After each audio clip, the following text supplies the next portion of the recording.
Hello and welcome to another Connecting Consciousness. Today is the 7th of September and this should go out onto YouTube tomorrow or Sunday, depending on when we can get it going, probably on the Sunday. Today is my birthday and nevertheless I'm still doing the podcast because it's important and I perhaps didn't have anything better to do. So as you can see, the cat is ready, willing and able, and the kittens will be charging around. Do have a rather sick kitten at the moment. It's on a particularly strong drug and we're hoping that he'll be fine. So let's see how we can go today. So first of all, I want to do the usual update and draw your attention to the situation carrying on from the last one we did about America, how important I felt it was to do a special program on it, really, because it was so monumental. And basically what happened at the end of that was, at an interview, the President of the United States said, look, if anybody tries to impeach me, then there'll be a revolution in this country. And as I put on the website, that was coded message for basically the military would declare martial law if anybody in the deep state, as it's sometimes known, tries to remove the president. Now, interestingly enough, that didn't fall on deaf ears. I suppose for the majority of the unawake public, they just didn't see that, they just took it at face value. But for those who the message was aimed at, they clearly understood it, and the calls for impeachment have died a death. We've got a situation now in America where we call it sort of like the Five Eyes, where Britain, Canada, Australia and New Zealand work together to share information, and it has been seen as the inner circle, sort of a sacred group that, you know, always would never turn on each other. And GCHQ, the British Eavesdropping Intelligence Reception and Transmission Centre, has always been basically run by the Americans. So what's very interesting is that that has been cut from the American control. In other words, GCHQ is now no longer reporting in the same way to the United States as it has done, and that's quite interesting. I've been asked by a couple of people regarding what's happening in space with some of the satellites that are reported to have been deactivated, or some even saying shot down. And the main feeling is these are communication satellites that run a specific network which is not part of the general North American defense network. It's not part of the White House. It's a standalone secret group of satellites, and that certain individuals not just can make telephone calls, but can receive spy information that's not actually even going to its own government.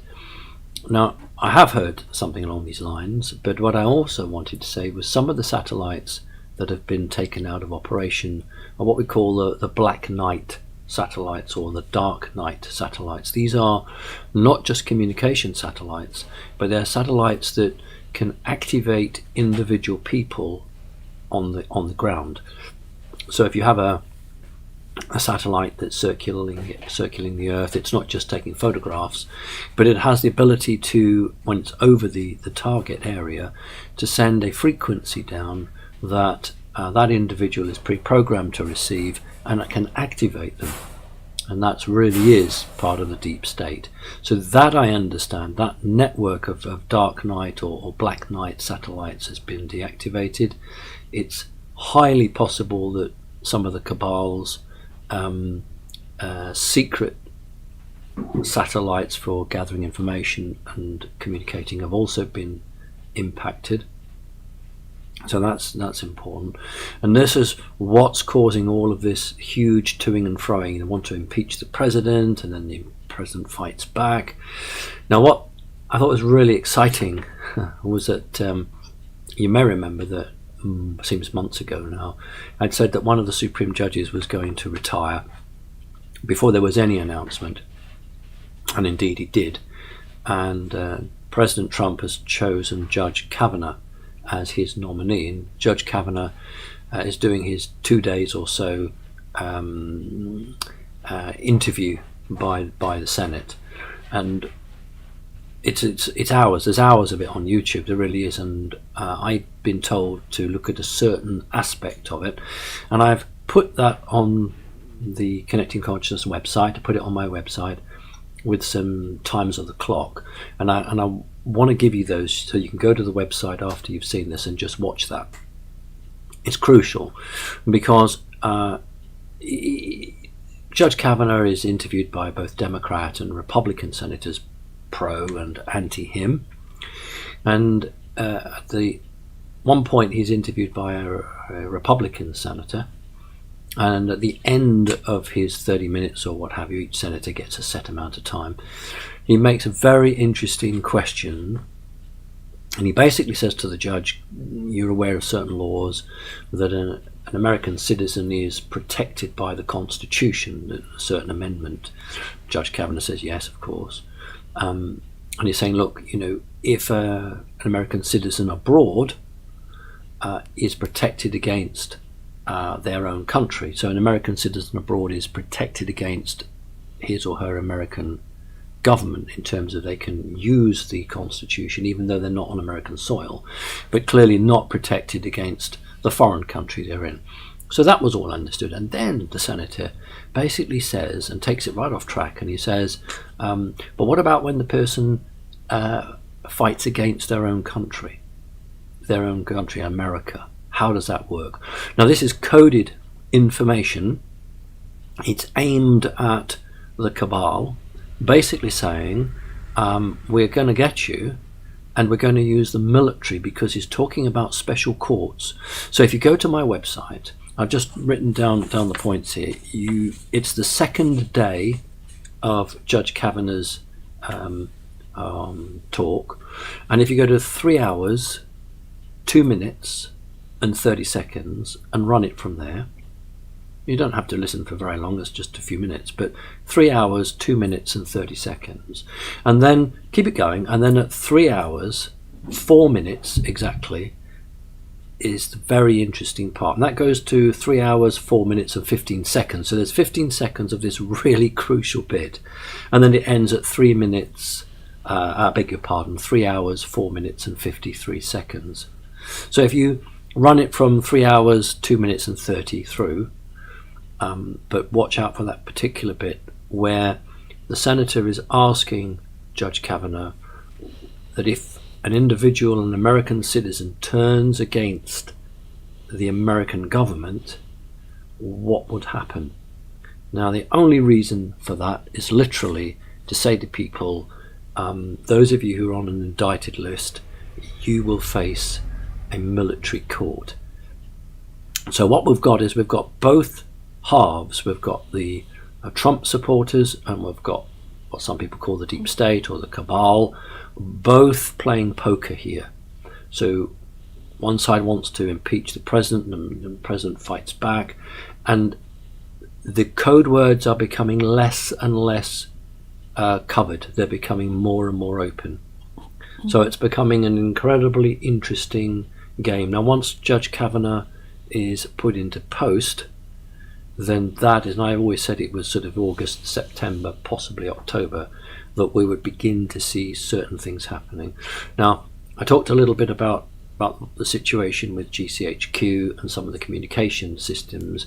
That has got nothing to do with Kavanaugh in the sense that this is another, if I can use the word, battle taking place on a communications front, but it is all part of the same game going on.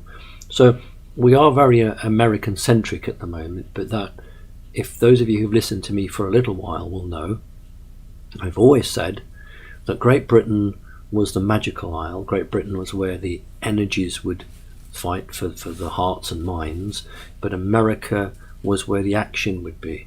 America is the do or die. It's the gun holding country.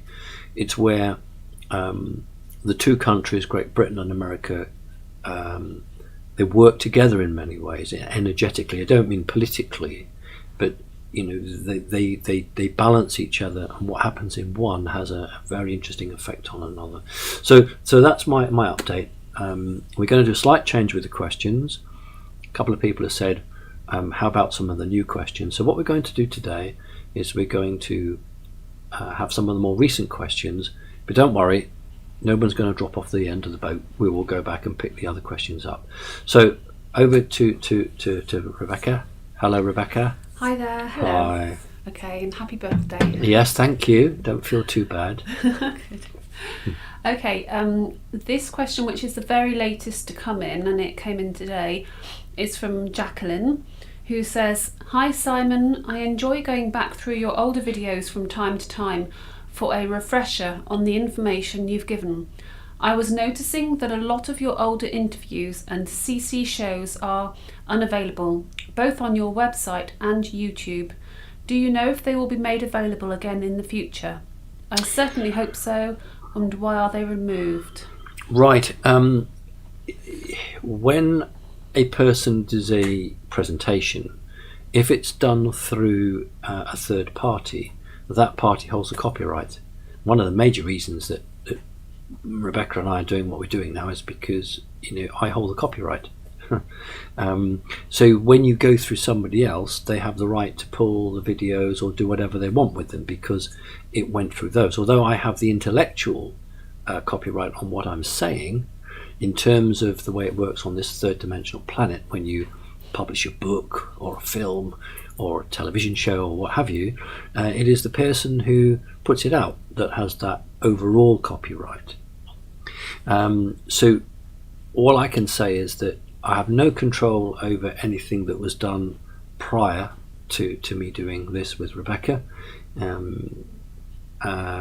But if you trawl around, you will find other groups of sites putting out my material.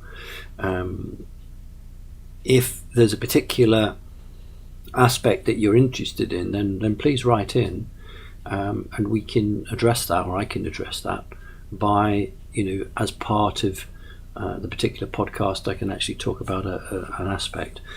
One of the things with Andy Bale, who does the web hosting, the webmaster for me, one of the ideas that he's had, and other people have had as well, is that we could create a almost like a book, but I don't mean an old-fashioned book, but we could have something so that if you typed in a particular topic, then it would take you to the video, or not just the video, but it would take you to that part. Or we could do a traditional book, and it would then be in headings or topics. So rather than wade through 5 or 6 chapters to try to find something interesting, you would say, well, chapter 2 is on this and chapter 3 is obviously on that. So we were looking at ways of trying to bring the right information quickly to the individual. So these are things that I'm very excited about, and we're working towards that. Thank you. Okay, thank you. And also, we've got in mind to do one on just certain topics like the pyramids, or other topics that people would choose. And Jacqueline goes on to say that she would love to have a video library of all your shows and interviews and presentations, as she values your information so much. Thanks for everything, Jackie, New Mexico. Well, that's really kind of you. Thank you. I appreciate that. Okay. What I would say is that we did put a call out a little while back for interesting topics, and we did get those in, and we haven't forgotten those. Pyramids came up quite highly. There's still time. If you have a particular interesting topic, do that. And what we'll do, we will we'll run a special. So I don't want to lose the answering of the question, so we'd have to run an extra one like we did for the situation in the US. So if, say, for instance, I don't know, pyramids came up on top, and then we would just run a special one on that. So yeah, that's what we're working towards, something to try to be more responsive to the audience. Okay, thanks.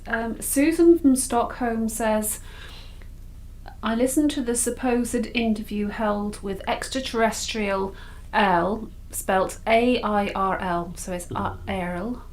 Ariel. A-I-R-L.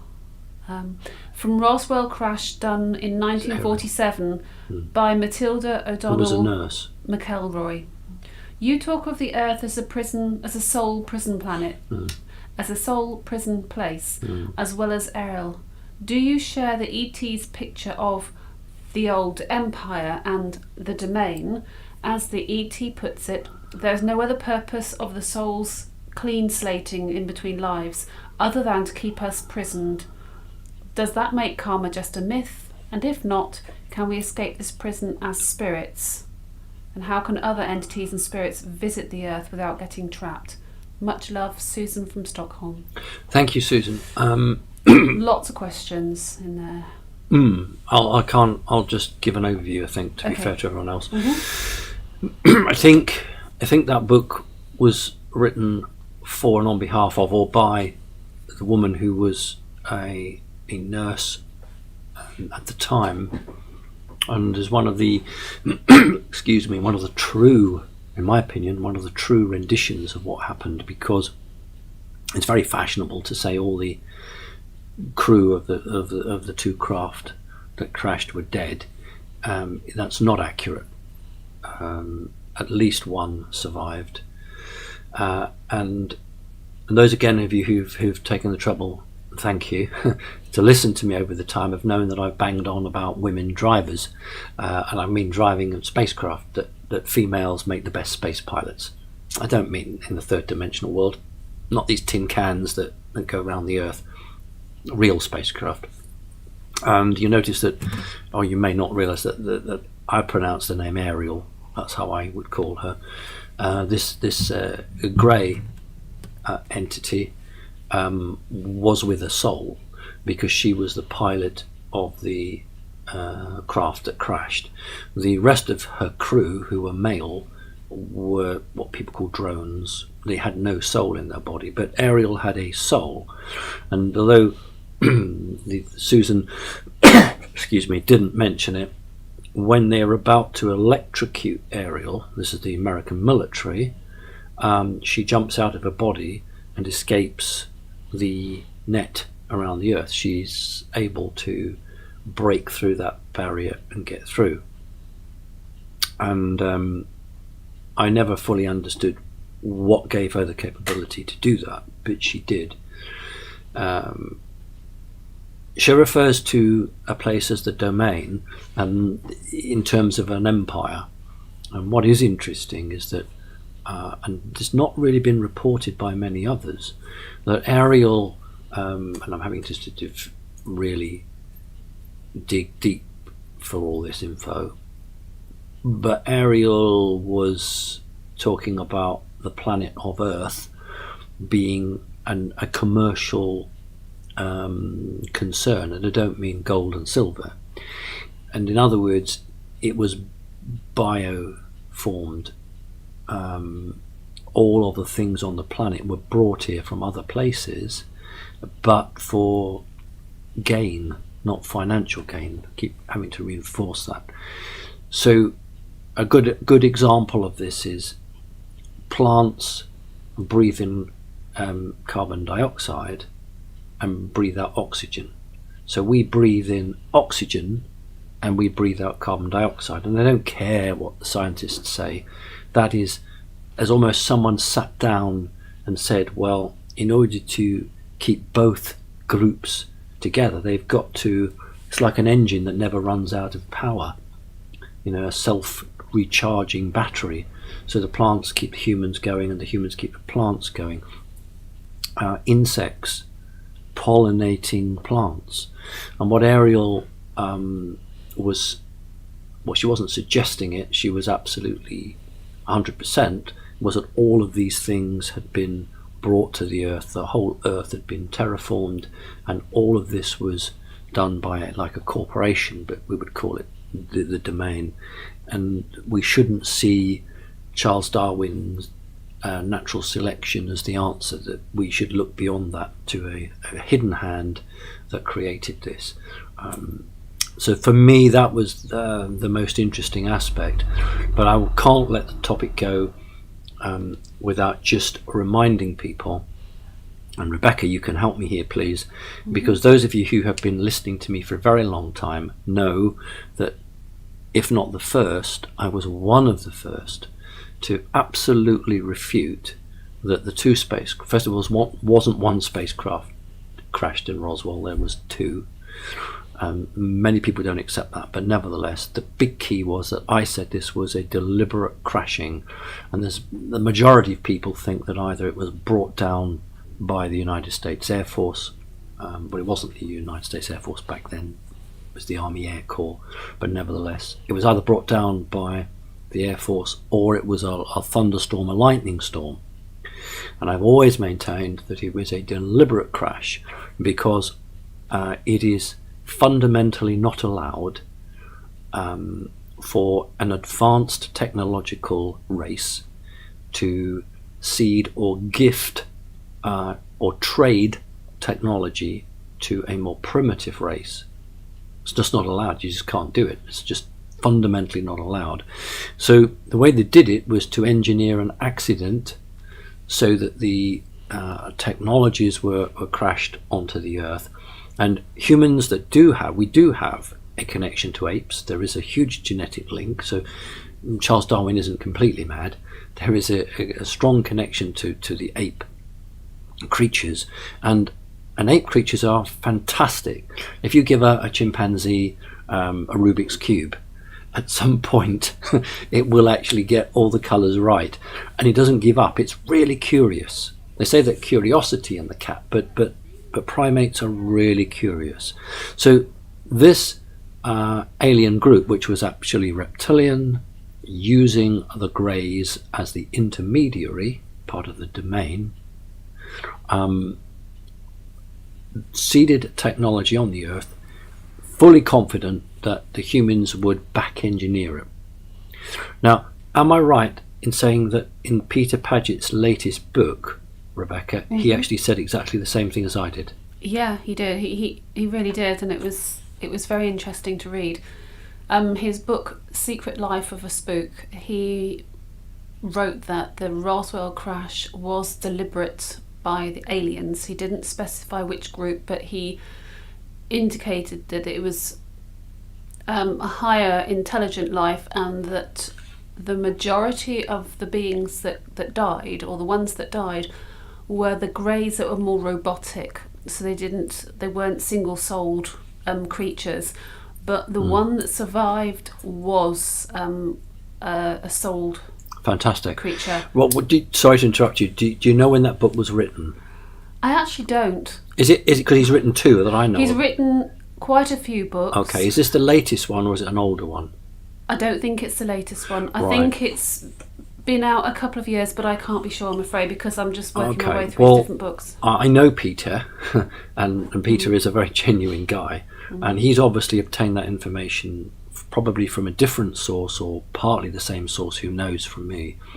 And he is the first person in a book, and only the second person. I've heard one other person online who have actually come out and said what I've said, that the Roswell crash was a deliberate attempt to seed the Earth with information and technology. And just before I must go on to the other questions, but I want to finish off why. People would ask why. Humanity has been needed on this planet for a very long time. The Industrial Revolution needed people to dig holes in the ground to extract coal, to fire a furnace, to obtain ordinary earth metals, iron, lead, and then the more richer metals, like some of the materials that are used in space flight, so rare metals. And factories had to be built, the ability to transport these all over the planet, the refining of it, all of these things were done. So the heavy industry was there. But what they didn't have was the microcircuitry to take it to the next level. Let's talk literally about Star Wars. President Reagan had an energy beam weapon. So he had the physical in the early 80s, but didn't have the software to target it and maintain it until that was worked up. So in this planet, we've always had the hardware, and we've known how to use it, but we haven't had the computer stuff. So what happened at Roswell was basically the transistor was given, the very primitive microchip was given, the concept of running information by light through fiber optics rather than electrical impulses through a metal cable. All of this was given, which meant that on Earth the computer technology now could go forward on the back of the heavy industry. Now once that was done, then the cabal or the elite then turned around and said, well, we don't need the human race anymore. And this is where this will kill off 75% of the human population comes from, because the human race are not needed to create a technology, because 150 scientists working in a bunker can outperform 100,000 people working themselves. The only reason, this is probably a bit harsh, but it's the fact, the only reason that the elite have not moved against the population, apart from the fact that it would cause a war, and there are positive forces trying to prevent that, is because corporations suddenly became the government.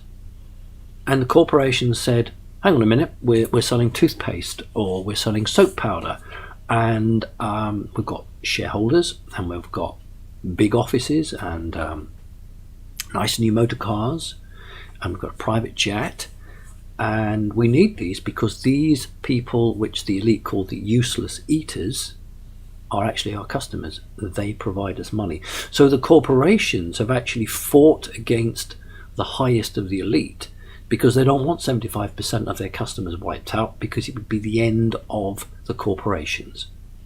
And then, they know they'd lose out. There'd be a one world government, and there would be no corporations. It would be like it would be under a Nazi condition. It would be the government owning different companies. So oddly enough, the rise of the corporation has worked to prevent some of the mad elite from wanting to kill off 75% of the population. So that is a very long answer to your question. Thank you. Okay, thanks very much. Ree says, hi Simon, is there any correlation between the approximate Pleiadian constellation layout of the brightest lights in the Judge Kavanaugh post?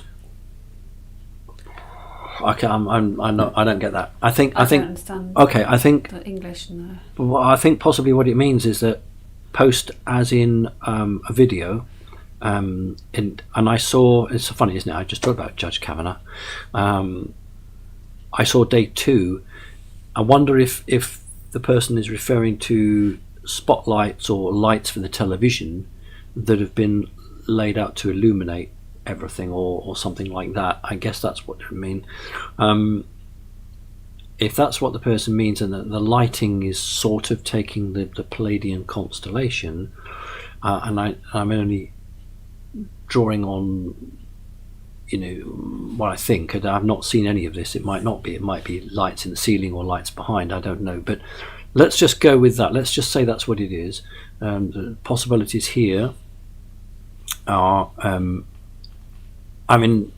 Judge Kavanaugh is not reptilian. Judge Kavanaugh is fifth dimensional. So remember, the Pleiades belongs to the 5th dimension. So that's a really important point. There's probably about 1, 2, 3% are reptilian in Kavanaugh. He's totally higher human, 5th dimensional. So if there are lights that have been laid out somewhere, roughly like the Pleiadian constellation, either the people organising it are doing it as a sort of a signal to him, or as a signal to the bad guys who are going to be watching it. So that's the only way I can give you an answer. If it's happened by chance, then it's source, because it wouldn't really be chance. It would be the creational force directing people to put lamps or lights in a certain way. They don't know what they're doing. They're just putting the lamps out. So it could be human agency, or it could be something higher up. It's fascinating, but I haven't seen the exact point you're referring to. But thank you. Okay, thanks. Kathy says, Is there anything you and people globally can do to reverse the EU bill against animal rights that recently passed? I think the person's referring... Did you say Kathy? Yes. Right, I think Kathy's referring to a piece of legislation from the EU which the government of Great Britain, which is a Conservative government, sometimes referred to as a Tory government, have added amendments to. And I think this is what we're going on here about. You see, what you can do is when you're part of a European Union, you receive legislation and then you are honour bound to enact that legislation, but you're allowed to add to it. And I think that what you're referring to, as I know for a fact that the Conservative government has added a piece of legislation saying animals don't feel pain. Now remember that the Conservative Party, and as it is at the moment, the Conservative government is the government of hunting.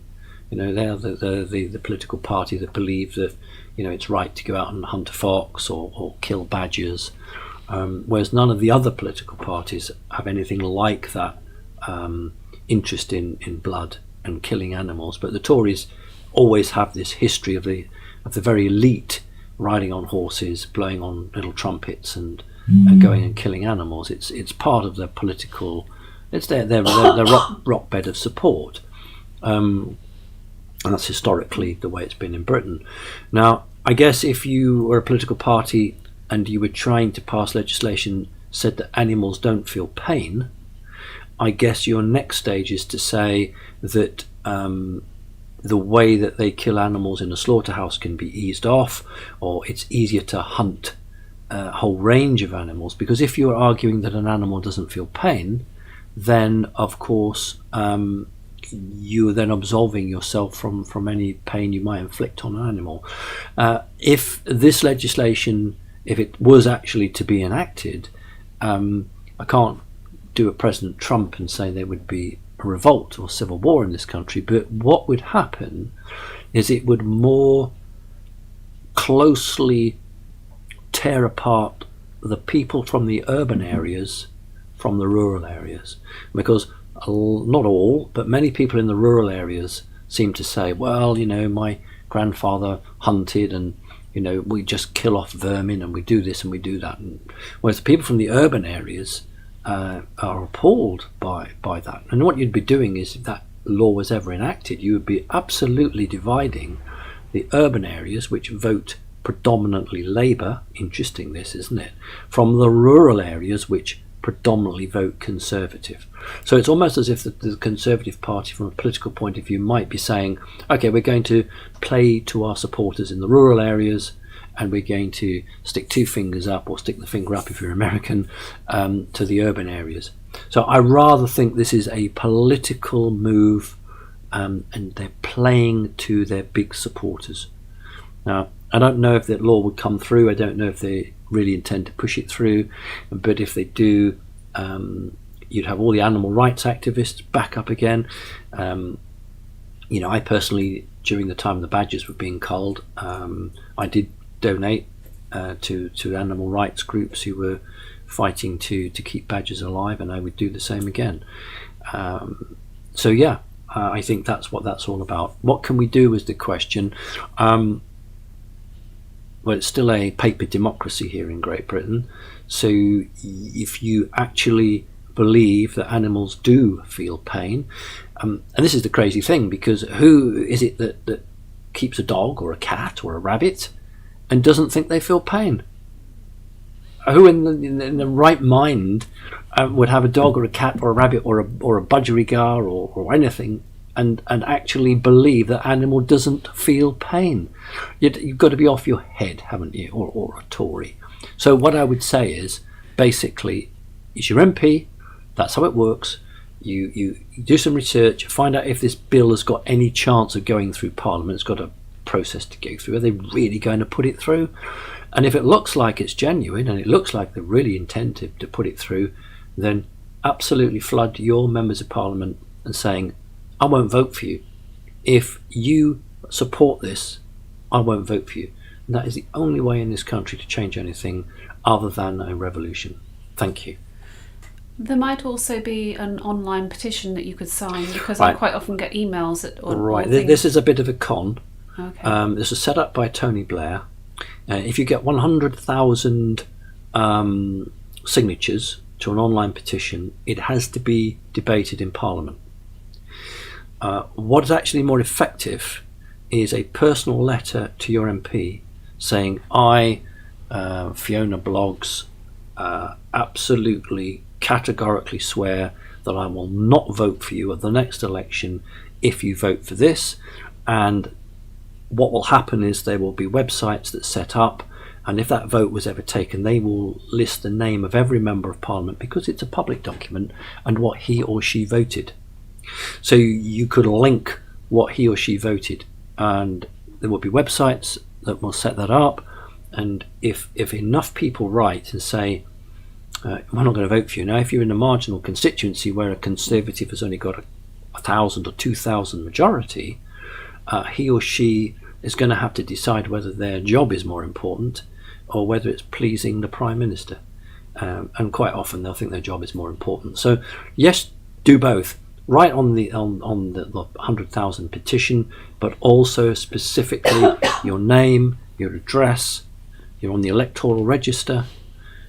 Write in. Don't mean a huge petition. They don't care about petitions. It's just a joke. But an individual letter, or go to your Member of Parliament surgery and turn up on his or her surgery and just take 5 minutes. Say, I don't need your help, really. I'm here to tell you this. And be very polite and say, I will find out how you vote and I won't vote for you. And if enough people do that, when I lived in Whitby, the Scarborough Borough Council wanted, for some reason I don't know, wanted to get Tesco as a supermarket to come to Whitby. Now Tesco's is an American company and has a very poor name in Britain, a very poor name. You may be surprised to hear that, but it's got a very, very poor name. And the people of Whitby rose up against this, and there was the largest turnout in the history of Whitby. It was nearly 1,000 people turned up at the sixth form college where this planning meeting was held. Now, the officers of Scarborough Borough Council said, well, we recommend that the council approve Tesco's. The councillors, and I was there, so I wasn't a councillor because I wasn't on Scarborough Council at the time. I was a member of the audience, and I saw the councillors sit there, look at all the faces of the voters and said, no, we're not voting for Tesco. And Sainsbury's got it, so Sainsbury's moved in. So you really can make a change. It's a lie to say you don't have any power. People say, well, what can I do? Yeah, but if you get together and there's enough of you, you can change everything. So if you feel passionately about it, and if it's true in the sense that they want to push this bill and really push it through, that's how you can stop it. I certainly would go on a march. I'd certainly write to my Member of Parliament. I'd certainly stand on a stage and talk against it. But thank you, let's move on. Okay, thanks. Tom says, hello Simon, some members of my family have been experiencing the following for some time now, one of them being my daughter-in-law, whom I consider to be part of the family. They see out of one eye, in the case of my spouse, faces of people of all races, and that these faces float around in orbs. For the most part, these faces do not look at them, and at other times they do. Some instances people appear to be speaking to somebody outside their vision. Okay. Do you have any insight on this? The seeing with the one eye is actually, don't be concerned about that. You remember that the right part of your brain controls the left side of your body, the left side of your brain, the right side, and one is a very business-like A to Z, very factual, and the other side is the more creative that writes stories and plays and sees the beauty in a rainbow. So often we will observe something either from the left or the right side of the hemisphere of the brain, which means that only one eye appears to be spotting that. If it's an orb in the true sense of the word, which is an energy orb about the size of a grapefruit or an orange, that is a consciousness that's come through to this reality. It's a third dimensional world and is very heavy compared to fourth, fifth, etc. So let's just say there's a rather benign old gentleman in the fifth dimension who wants to have a check on somebody that he's got an eye on planet Earth. So he doesn't project his body here, he projects his mind, his consciousness here, because he wants to observe you and see how you're doing. So when he arrives, his conscious thoughts is actually forced by the heaviness of the energy into a circle. That's why planets in our universe are round. That's why when a drop of water falls, it starts to form into a droplet, a round droplet. The energy of our dense thirdness makes something round. So what you're observing is a consciousness that is is eavesdropping on you. So it's probably benign. The color of the orb dictates whether they're benign, positive, or a little bit negative. You can sometimes see into them, and you can see faces. And if it's talking, it may be talking to you or something else. So that's perfectly fine. It's not a problem. Don't be concerned by it. If we weren't in the third dimension, if we were in the fourth or fifth dimension, it wouldn't appear as an orb. It would appear more as a smoky, not a jinn, but more of a smoky object, or if it's a much higher dimension, then much more of a bright light. So that's what that is. Thank you. Okay, thank you very much. Marlene says, "Hello Simon, hope you are well. I don't watch any news on the TV. It is getting more difficult to distinguish what alternate media sites are on the up and up. What are your thoughts on Ben Fulford, Kent Dunn? ? Are there any that you might recommend?" Look, I think that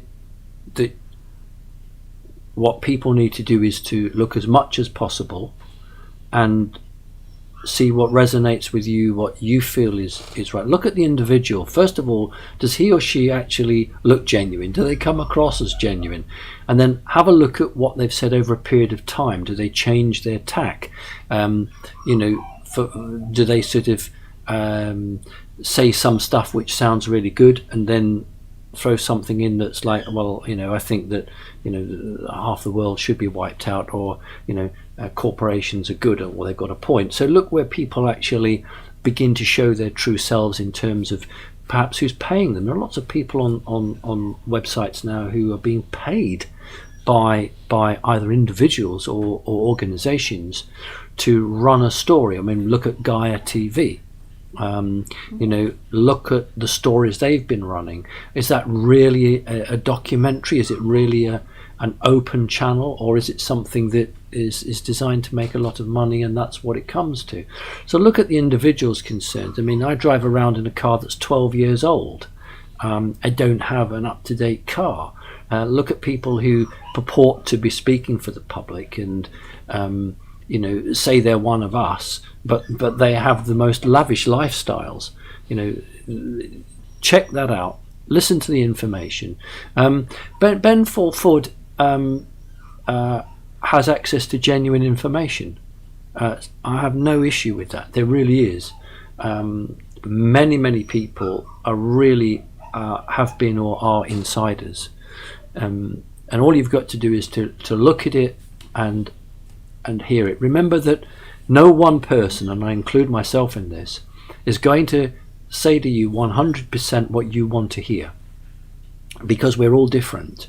What you're looking for is people who appear to be saying things that are good, but are pushing another agenda, and that's what you're looking for. So there are people who might push the agenda of paedophilia. There are a number of moves in some European countries now to try to legalize paedophilia, and we know that if Hillary Clinton had been elected, that's something that would have been accelerated. So there are a number of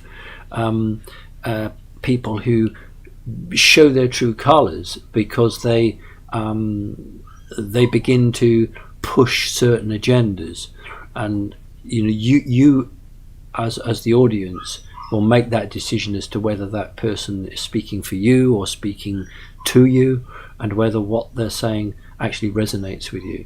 And you can listen to someone and say, look, 75% of what he said makes good sense to me and 25% doesn't. But it might be that 25% just doesn't agree with you. That doesn't mean that person's good or bad. It just means that some of the information they had might be wrong for very genuine reasons, or it just doesn't go along with what you've said. So there are lots of people like that, and I'm sure people listen to me and they think, well, yeah, I like a lot of what he says, but this and this I don't agree with. Well, that's fine. That's absolutely fine, and that's what I ask you to do. So I'm not going to sit here and tell you listen to X, Y, or Z. I think you listen to as much as you can, educate yourselves, but ask your soul, is this right? Does this sound right to me? And that's the best way to go with it. It's a really good question. Thank you. Thank you very much. Okay, the next question, I've just read it, and it's one, I'll read it out, but basically this person just needs to make a booking, so I can get in touch with them via email. Well, just read it anyway, so that people can hear it. Marco says, greetings, Simon. This is my second attempt, and things are very bad for me. This demonic or jinn is always inside of me and telling bad words, and every time I've got a new job, it doesn't last 2 or 3 months. Even with people that I talk to, things are getting wrong. Simon, please help me if you can. Thanks, Marco. Well, I'm not being funny, but if this is your second attempt to get hold of me, well done you. I mean, the people who've been trying for years to get hold of me and their emails never get to me, or they get intercepted, or the internet goes down, or there is a real concerted attempt to often prevent people from talking to me, or me talking to them, one of the two. So yes, what Beckett will do is to write to you and to make an appointment. The demons that you're referring to don't have a symbiotic relationship with ordinary people. They have a symbiotic relationship with black magicians, but they don't have that symbiotic relationship with ordinary standard people, and as a result of that, your whole life can be turned upside down. Yep, I'll certainly have a chat with you and see what I can do to help you. Thank you for writing in. Okay, thank you. The next question is from Christina. Okay. Who says, do you think articles like this are prepping the public? I've just this second copied and pasted to see what the article is. Okay. And it's online sort of magazine thing about the death of Queen Elizabeth will be one of the most disruptive events in Britain in the past 70 years. I agree. Talks about affecting the economy hugely. Talks about people being in shock and mourning because they've only experienced their whole life with Queen Elizabeth as their queen, and so on. Right. The special department of the government met about a month ago. First time they've ever done this, to plan for the death of the Queen. This is the Elizabeth II. Remember, Queen Elizabeth was Queen Victoria, and before that she was Elizabeth I. So she's had quite a good innings as a monarch. She's got a taste for it. So what they decided was there would be a number of days of mourning. And the days of Queen Victoria, you went around with a black armband. I don't think that will be required, but there will be maybe as 3, 4 or 5 days off work. Possibly 3, 4 or 5 days off work officially. Isn't that wonderful? So that will affect the economy, but think of the t-shirts that they'll sell. Think of the cups and the little thimbles and the knickknacks and the coins and the medals. So yes, the production of the country will go down in one way, but the merchandising opportunities are phenomenal, and I think the corporations are already working on, and they're already, I have to tell you that though this isn't public knowledge, they are ready to make a film on the life of Queen Elizabeth, and they are doing that. Even if you're in Hollywood, and any of you in Hollywood who are listening to me now, you won't even know about that, but they're working on that, because that's a big money spinner. The Americans and the Brits will love it. But what we have is a situation where people have only known Queen Elizabeth II, and she was in office in 1952, something like that, 52, 53. So she is the longest reigning monarch, and this country, Great Britain, has changed dramatically, but she has been a focal point and has remained without change in terms of the office that she holds. I don't believe there'll be a collapse. I think there'll be a lot of older generation people who will be deeply moved and deeply upset, and they'll be weeping and wailing. The younger generation will say, so what? There are lots of people now who believe in a republic, and I was just reading to Rebecca only the other day. I talked about Jerry Andersons, who made the famous Thunderbirds, and then they made something called Captain Scarlet. And Captain Scarlet was one of the programs that my mother, God bless her, used to insist I was made to watch.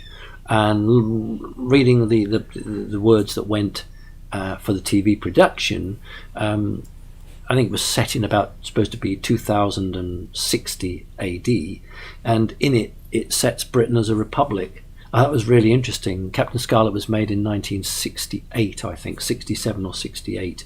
In actual fact, the very first Captain Scarlet, if I remember rightly, and I will, was shown on a Thursday or a Friday. I think it was a Friday, and on about 5:30 on a Friday afternoon, and at 9 o'clock that Friday was the very first Patrick Magoon Prisoner. So it's all deliberate that they ran a Captain Scarlet, which I was made to watch, and then at 9 o'clock there was The Prisoner, which I was made to watch. But in the Captain Scarlet, because we're going off track now, but in the Captain Scarlet, it definitely has Britain as a republic. So right back in 68, the Andersons, who really did have a lot of knowledge, they really were up there with the highest and the high, were already secretly or semi-secretly through television beginning to seed the idea that we'd be a republic, and I'm sure we will. There isn't a place for a monarchy anymore. It's really very difficult. Once the Queen goes, there aren't going to be many people who are going to want the job. So it's a really good question. No, not doom and gloom. There will be a hit to the economy to start with, but there'll be so many watches with the face of Queen Elizabeth or little plates that you can put up on the wall, that they'll soon make the money back. Okay. Can I just do my thank you to everyone, Rebecca? Is that all right now? Mm-hmm. Do you mind? All right. I want to thank everyone who's been so kind to keep the show on the road, because that's really what you do. You keep the show on the road. Keep me here, keep me doing it. Somebody gave me a really, really kind donation, and that was great, because the back of my 12-year-old car, the light, the indicator reversing light, that all got smashed, and I'm going to have to replace that because it's up due for a service. And if I don't have a car, I can't get around the country, and I need to get around. So every penny really helps, and I'm incredibly grateful. So thank you to Susan, to Nick, to Terry, let's get my list, for Adelia, Oliver, Vesna, Jacqueline, Sheena, Stefano, Elaine, Julia, Campbell, Rudolph, Stefan, Richie, Robert, John, Sarah, Patap, Eric, Paul, Robert, Larissa, Hans. Thank you, Hans. That was helpful. That'll pay for the car servicing. Ralph, John, Helen, Amy, Sandra. I think it's Sasha, Marvin, Alfredo, Donnie, Charlotte, Beatrice, Robin, Shari. Do you know, it's the first time I've ever not been able to read my own writing. Aljanandra, I think. Charlie, Charlene, Angela, Martin, Dersit, Esther, I nearly finished, and finally Kirsten. So if I've missed any of you out, I'm really, really sorry. I do apologise, it's not deliberate. And those of everybody who's helped to keep this road going and the show on it, thank you. Okay, let's go on with a few more questions. Okay, Vanessa says, I live in Vancouver. Are there any earthquakes coming in 2018 or 2019 to be concerned about? No, I've got no intel on that. If you think back to my posts, I was very concerned for possible quakes in some of the national parks in America, and I did actually say I was worried up to sort of July, August. I think it's Yellowstone that is continually, the recording devices are picking up small to medium earth tremors quite deep down. Many of them are natural, but what tends to happen is there's a small crazy group of people who have some rather interesting technology that can exacerbate or develop what's already there. It's not widely understood. It's very hard to use a device from zero. You've got to hook on something. So let's say I want to make it rain in California. Wouldn't that be lovely? I can't just, with the technology that's available, go to a blank piece of sky and create a cloud and direct it and make it rain. That's not how the technology works, really. What they do is they go for where there are already clouds or where there is already a high level or higher level of moisture, and then seed that or activate that and then push that towards the target. So it's literally like that's how it works. Okay, right. Okay, and what's the next question then? Michael says, I've heard you mention a couple of times that when we die we should not go to the light, as is customarily taught or discussed. I haven't heard you elaborate on this, however. Why should we not? And where should we focus our thoughts and energy when we cross over? This seems so important. Thank you in advance. Okay, thank you for that. I think what's happened here is you probably missed a couple of either interviews or radio shows where I did elaborate and I did go into quite some detail. And in fact, at a couple of conferences, I've also done presentations on it. So I guess what's happened is you've heard me on the radio shows, on the podcasts, talk about it, but to you there was no backup because I've already given that. But I won't say to you, listen, go find it for yourself. I'll quickly just say to you that the light is a trap, and it was a trap that was put in a very, very long time ago. We talked literally about Ariel, and in 1947, the alien female, how she had to escape the trap. The grid was placed around the Earth to prevent humanity from developing. Think of a individual in history, he or she, who has had a profound positive effect on the Earth. If that person lived to 70, 80, 90, 100 years old, and then when they physically died, if there was no trap, they would reincarnate back on the Earth, and at the age of 3, 4 or 5, they would start to carry on their experiments or their writings or their music, whatever it was, from where they left off. So within 3 or 4 generations of this one individual incarnating on the planet, their specialism would actually have changed the Earth. So if everybody were able to come back without the mind wipe, in other words, you arrive here and you remember what you did before, we would overthrow the cabal, we would overthrow the reptilian overlords, we would challenge artificial intelligence, we would have a really clear understanding of who we were and our relationship to the planet and to source, and job done. So by keeping us prisoners of our minds, only very few of us have the capability to remember some past lives. Some people say I'm reincarnated from Tesla, or some people say I'm reincarnated from Napoleon, or somebody may say this, somebody may say that, and they may well be. They may well be.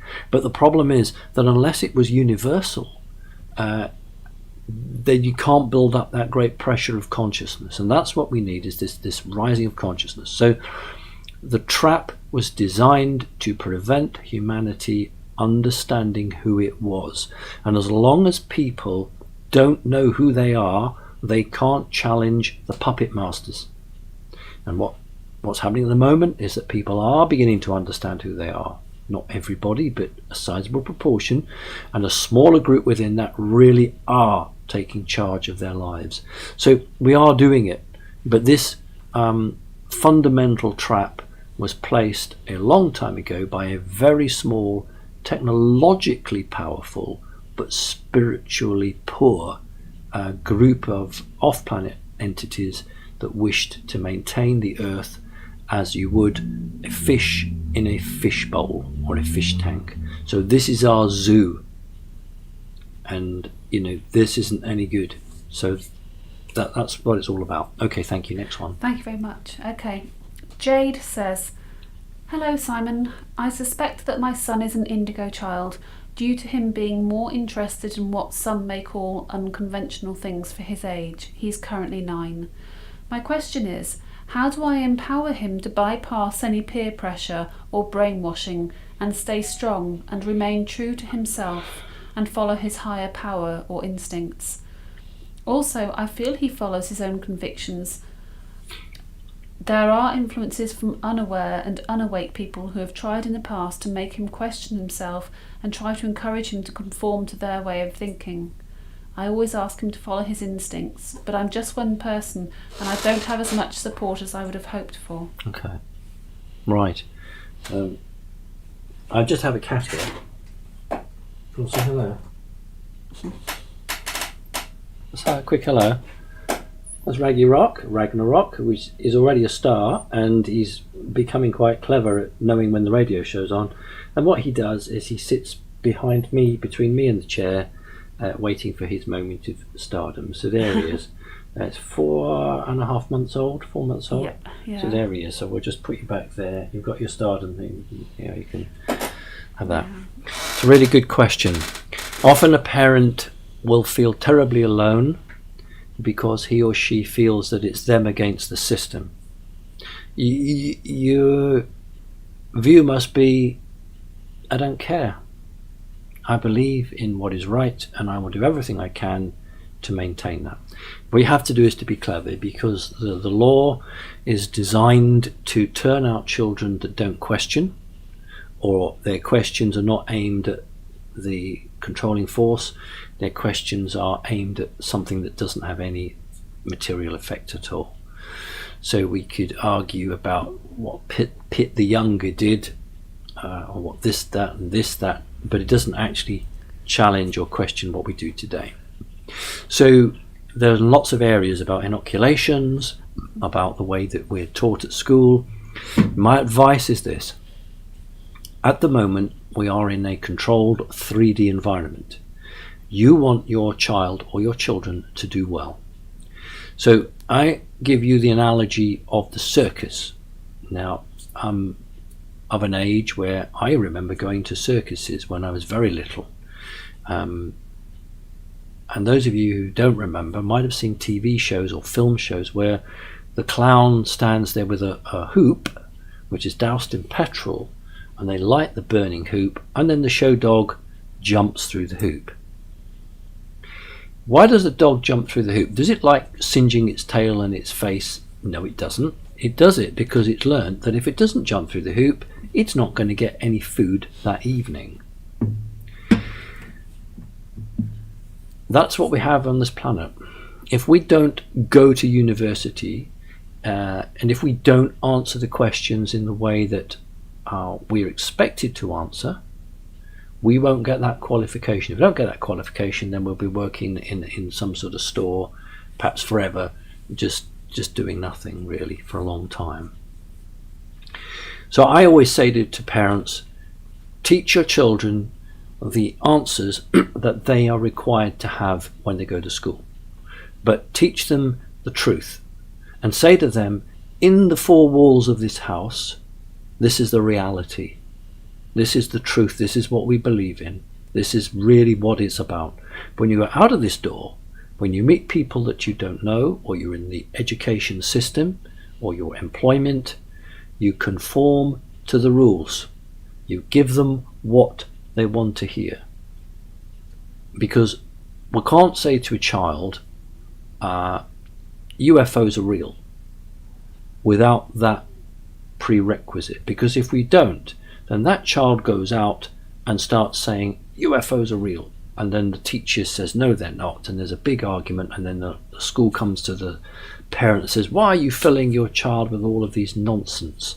And then you get social services coming and saying, you're not a fit mother, we can't have you bringing up children like this. Don't think I'm joking, because that really does happen. It really happens. There'll be many of you who have heard stories of this. or maybe even it's happened to you. So my advice is you run a dual track. You say this is the way it is, this is not. I'm going to give you an example. There's one young girl who, when David Icke turned up at her parents' house, and this young girl was, I don't know, 11 or 12, maybe she was as young as 7, she said to David Icke, "Do you believe in UFOs?" The very first thing when she opened the door. But that young woman had already learnt that it was perfectly fine within that house. And if somebody came to the house that was expected, then that was all right. But outside of that, you had to be careful what you said. When you are in a relationship with a man or a woman and that partner does not believe in what you want, then you have that issue, because you want to bring your child up in a set way, but the other one doesn't. You've got the adverts, the cinema, the music, the child's peer group, friends, all putting the pressure on. How do you actually maintain that individual and keep them close to the reality and not lose them to the world of corporations?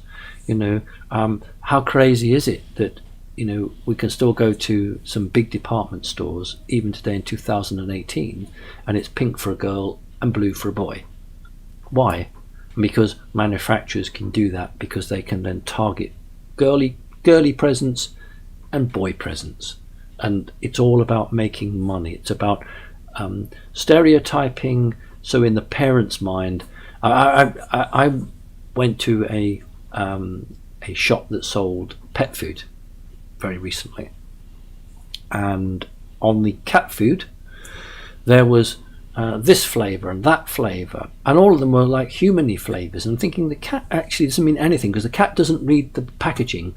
And let's remember that. You don't go into the pet shop with a cat under the arm and I say to the cat, "Do you like that packaging? Do you like that?" No. So it's aimed at me, aimed at the person. And I think, "Oh yes, I like asparagus," or "Yes, I really like that, so my cat will like that." And this is the problem we've got. We've got a system that is looking at children and saying, this child is the consumer of tomorrow. And so we want to mould this person, not what the parents want, but to the system. And a lot of parents buy things for their children, believing that they are being good parents and they're providing the best. But what they're actually doing is actually pushing a child in a particular road without really understanding it. I have a friend a number of years ago now who bought his 5 or 6 or 7-year-old child an incredibly expensive like a toy, but it was a big tractor, battery operated. You could go in and you could drive, and it would do something like 3 or 4 miles an hour. And it was a hell of a big thing, and it took a week to get it out of the house. Then you had to find a place that was safe for it to drive on. And that kid was actually just quite happy playing with a cardboard box. So what I'm saying is that we as parents need to look and say, are we buying things because that's what we want? Or are we buying something that will develop that child's spirituality? Will it keep them connected to what we believe in, or will it take them away from that? This is a topic that I would talk individually with parents on, because everyone's different. So yeah, I fully understand, fully support, and you know what? The battle that you're facing is up and down the planet at the moment. And when one day, fingers crossed, to get the funding in and to get the money in and start doing all the things I want to do with the healing centre, etc., support group for parents who want a spiritual path for their children. So we'll get experts in how to homeschool your child. We'll get experts in how to fight forced vaccinations. We'll get experts into how to combat the commercialization, the pressure to buy this type of training shoe, running shoe, and this, that, and the other, and to understand that to have a great time, we don't have to go to a theme park. We could actually go out to a forest in autumn and look at the beautiful colours of the leaves, for goodness sake.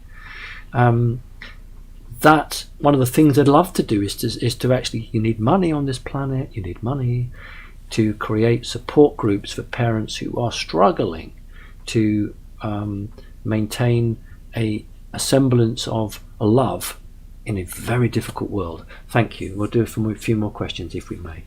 Okay, probably just one more because you've got Tedmar Radio Oh, good. show Well, I've soon. got Tedmar soon after this, so I'll just Yes. make this the last one. Okay, Okay. fine. Thank you. Okay, so Carol says, Dear Simon, thank you very much for all your work to free the human spirit.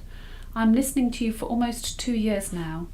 On a recent trip to Morocco, I felt in my eyes that some of the women there really look like men.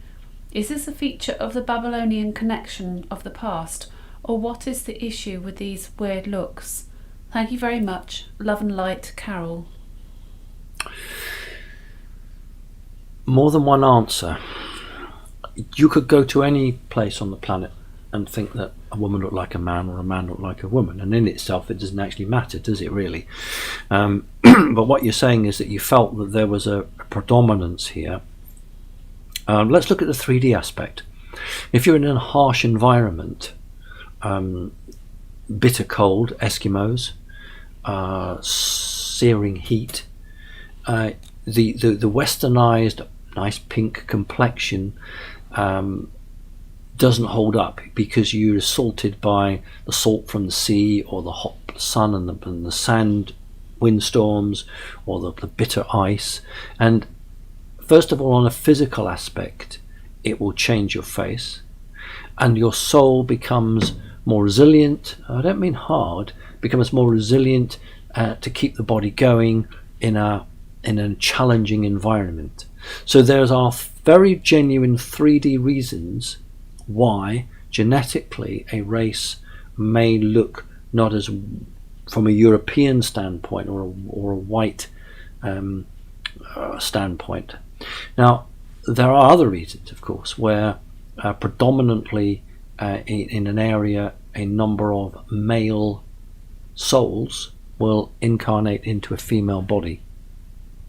Happens the other way around, of course, but there is a possibility that you're seeing a group of in an area female sexed bodies containing a male sex soul, and that then can give that. But without more specifics and without more insight, I can't really give you an explanation for that beyond what I've told you. But yes, it becomes quite apparent that in some areas the pattern is not following what we would expect.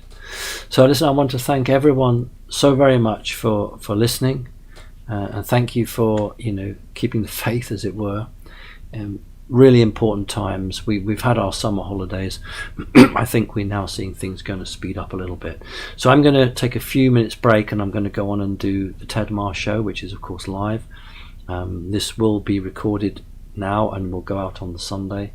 Thank you so much, and look forward to seeing you. So thank you to Rebecca, who so wonderfully asks the questions for me. Thank you for Andy, who maintains the website. And just finally, on Sunday, of course, we have the big Connecting Consciousness meeting. I'm expecting 100 of you from all over the United Kingdom to turn up. It's not a conference in the true sense of the word. It is to talk about the organisation, to take us to the next level. Really looking forward to seeing you all there. So thank you very much indeed. God bless. Bye-bye.